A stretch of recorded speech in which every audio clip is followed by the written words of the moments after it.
Oh. Ayan guys, gumagawa na naman sila ng tinatuloy nilang inaayos ang kulungan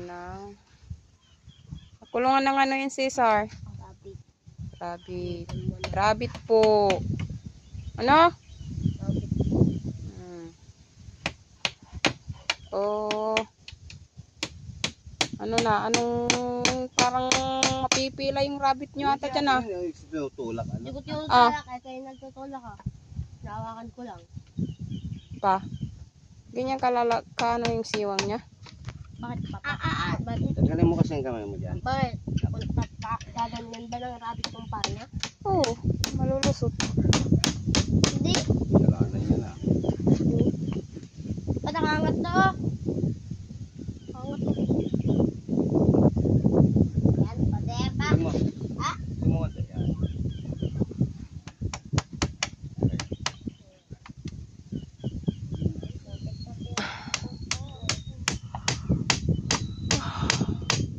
Ay, alin mo ng ano ni Cesar dun, oh. Cesar, umalis ka na nga dan.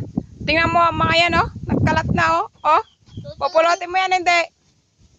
Tutulungan kasi papa. Huwag ka nang tumulong, yan ang asikasuhin mo. Hindi yung tulong si papa. Kumuha ka ng upo mo dun. Huwag ka nang nakikiano diyan. Ayoko na.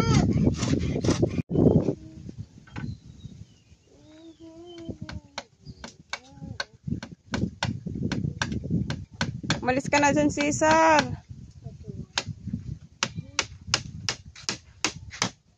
Umalis ka na dyan, anak, sila na dyan, oh.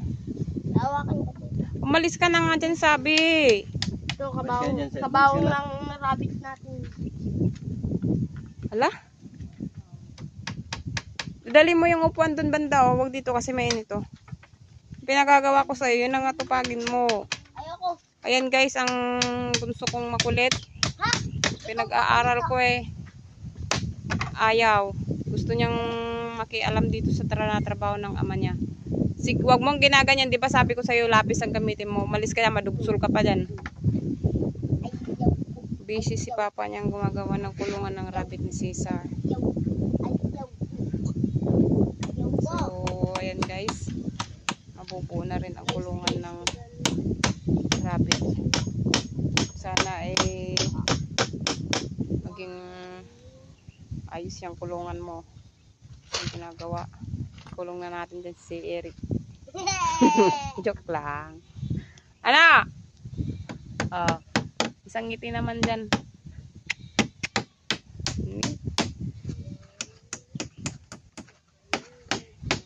Pag ayusin mo ah.